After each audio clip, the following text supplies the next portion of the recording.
Assalamualaikum warahmatullahi wabarakatuh. Perkenalkan, nama saya Sarah Kamila Salsabila dengan NIM G002171 dari kelompok A5. Pada kesempatan kali ini, saya akan membuat video pengganti terkait dengan praktikum yang tidak saya laksanakan, yaitu ekstremitas inferior. Pada kesempatan kali ini, saya akan menjelaskan salah satu preparat yaitu Regiopedis.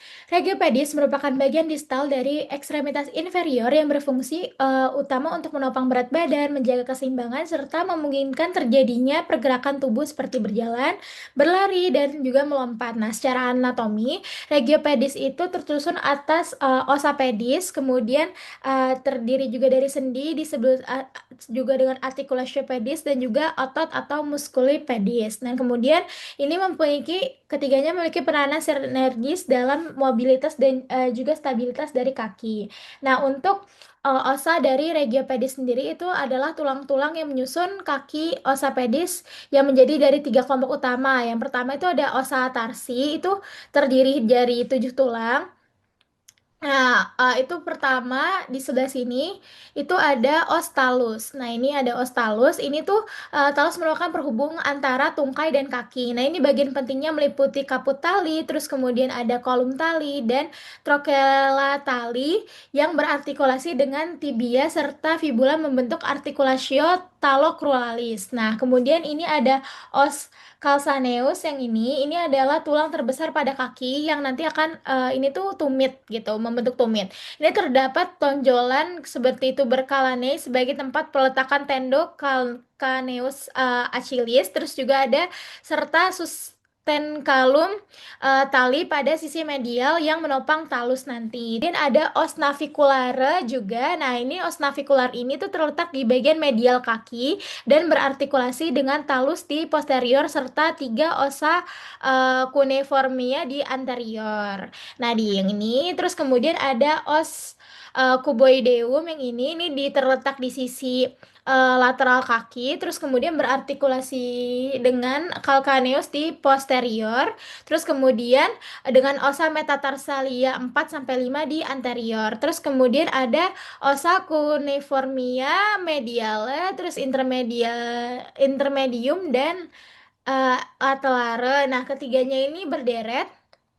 Ya, ini ketiganya ini berderet di antara os naviculare dan juga tulang-tulang dari metatarsal. Nah, ini berfungsi untuk menjaga lengkung dari transversal kaki. Nah, untuk osa metatarsalia tersendiri itu terdiri atas 5 tulang. Nih, metatarsal ini itu ada basis dari tulang-tulang ini akan berartikulasi dengan osa tarsi yang nantinya itu bakal kapotnya itu berartikulasi dengan falanges. Nah, ini. Terus kemudian untuk Phalanges digitorium pedis itu terdiri dari 14 tulang.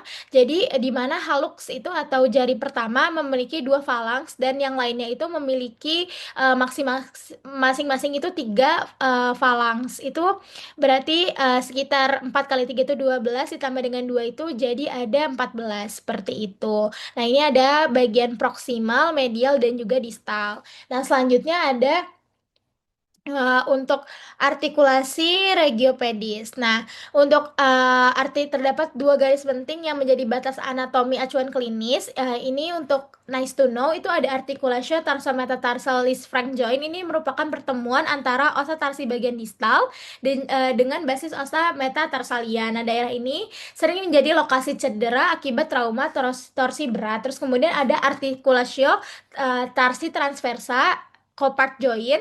Ini merupakan sendi antara os talus navicular dan os calcaneus cuboideum. Nah, secara klinis kedua sendi ini, Lisfranc dan Copart ini tuh menjadi lokasi seperti amputasi pada kasus nekrosis jaringan atau frostbite karena batas perfusinya yang jelas ini yang merah dan biru ini.